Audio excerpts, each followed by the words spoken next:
What's up, people? You're watching a clip from the WRESTHINGS podcast. Make sure you follow us on Spotify and Apple Podcasts and give us a 5-star review.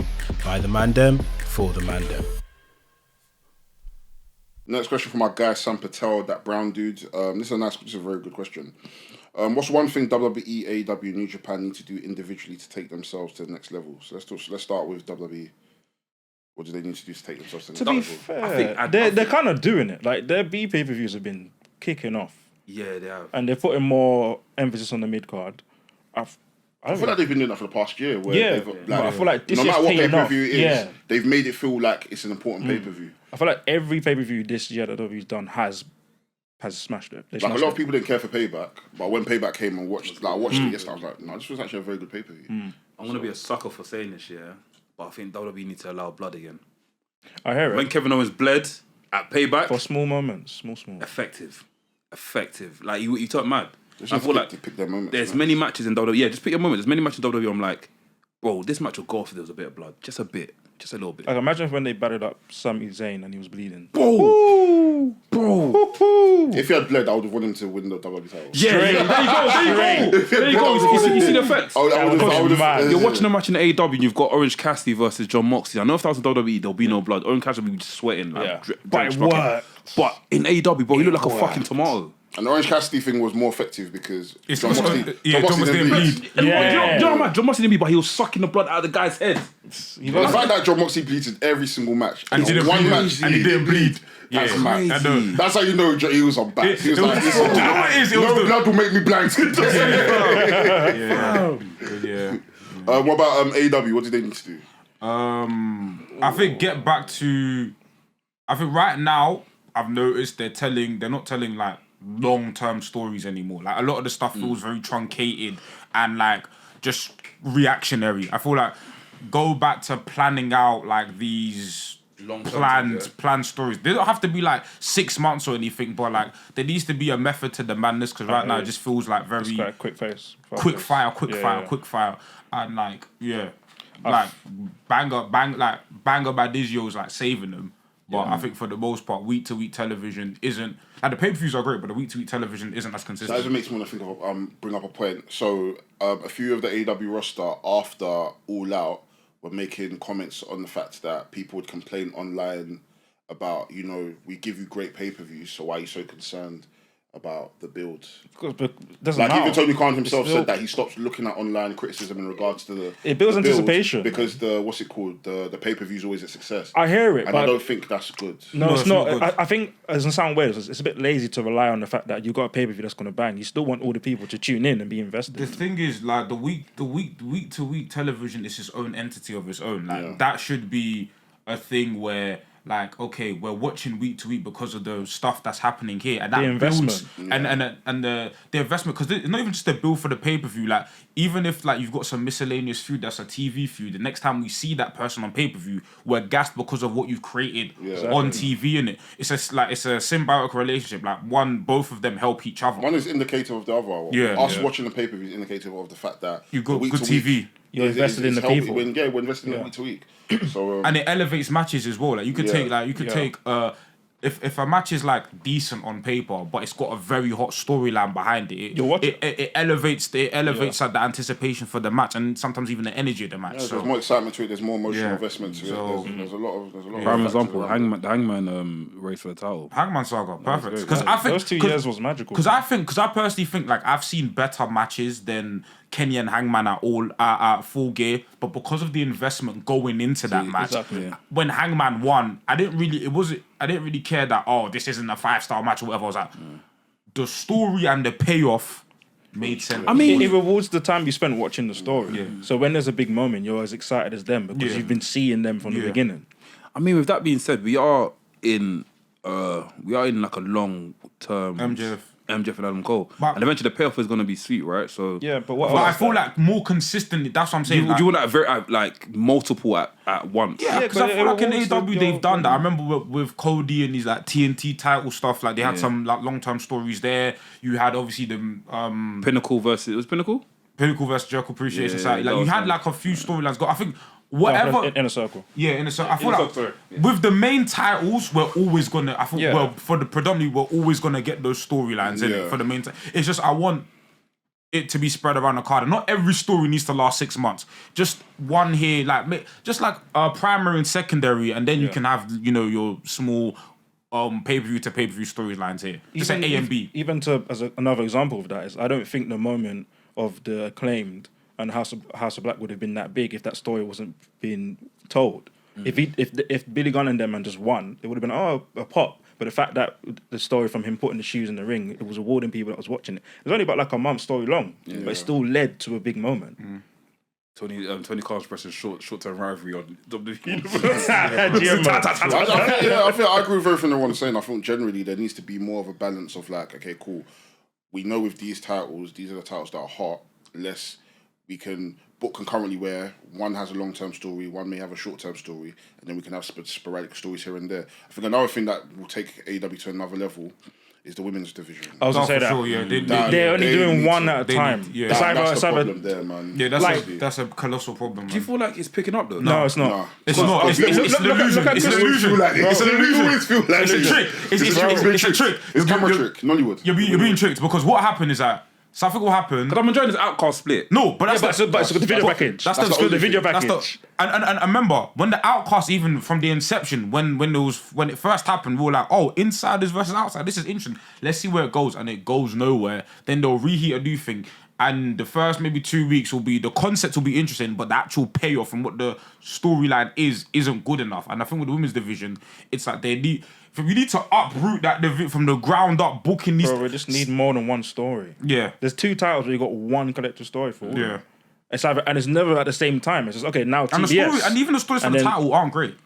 Like, the stories for the title, like, fair enough, you've only got, like, one story, because NXT, like, for the most part, only had, like, the story revolving around the title, but the story around the title was great. I don't think there's been a great AEW women's storyline. No.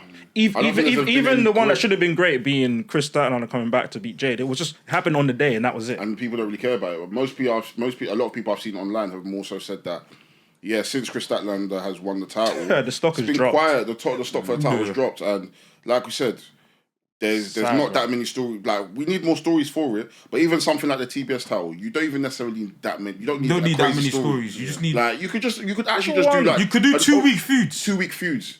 Similar to what Jade was doing. Remember the stuff she was doing with Nyla Rose? As much as it was annoying me, it was good. It was good. It was entertaining. They even took it outside. They got no promos, no nothing. It's just match. And one person wins, and it's like, oh, I beat you once, I'm gonna beat you again for the title. They lose. Next person. It's boring, bro. Yeah. What was the New Japan? Oh, easy.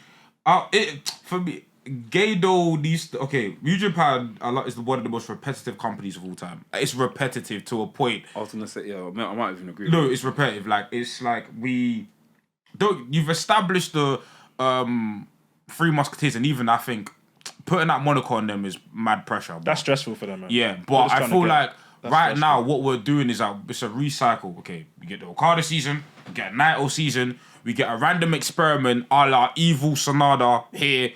And then they'll get the title to Wrestle Kingdom. Then the big dog in Okada and Naito will win. Recycle. Because that's what's going to happen. Sonata's going to lose at Wrestle Kingdom. Naito's going to have the title. Naito's going to have the titles, probably at Dominion. Then he's going to lose it to somebody. Someone will win the New Japan Cup. They're not going to win the title. Yeah. We're now going to go into the cycle of Dominion, G1. Is it a case of just New Japan just taking more risks? No, I think we need to take the pen away from Gado. But who do you give it to though? Someone. But who's proven you can actually? But the thing is, you got to take risks, because the thing about Gato, Gato's been booking this for like a decade, like the same. And the thing is, that formula worked during like the period, because during the resurgence, because you had just an incredible crop of talent. Like, you had stars. You had stars that were stars from the late 90s all the way to the 2000s. Yeah. Whereas now, a lot of the stars that were there during that period with the early 2010s, they're tired. They're tired. They're very, very tired. Tanahashi is tired. Tanahashi's tired.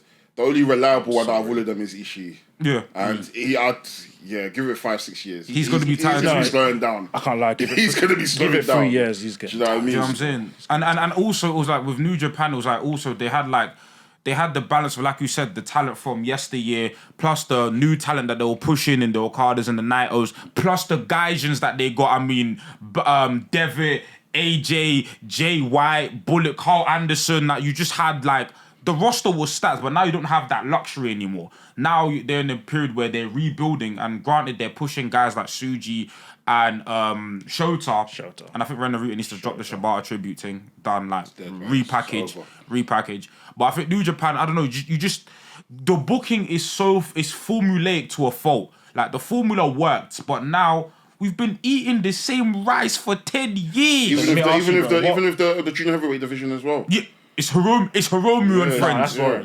Then what change do you want then? I want mainly more variety in the heavyweight title scene, like and what? not, for example, take up the same. For example, why is it the fact that the last 3 years Okada's been champion, and then now we're gonna get Naito main event and Wrestle Kingdom again, probably gonna beat Sanada, and we're gonna get another Naito title win. This is the same. What? This is not 2017. Can I ask you something then? Do you think that's happened because they took away the Intercontinental title?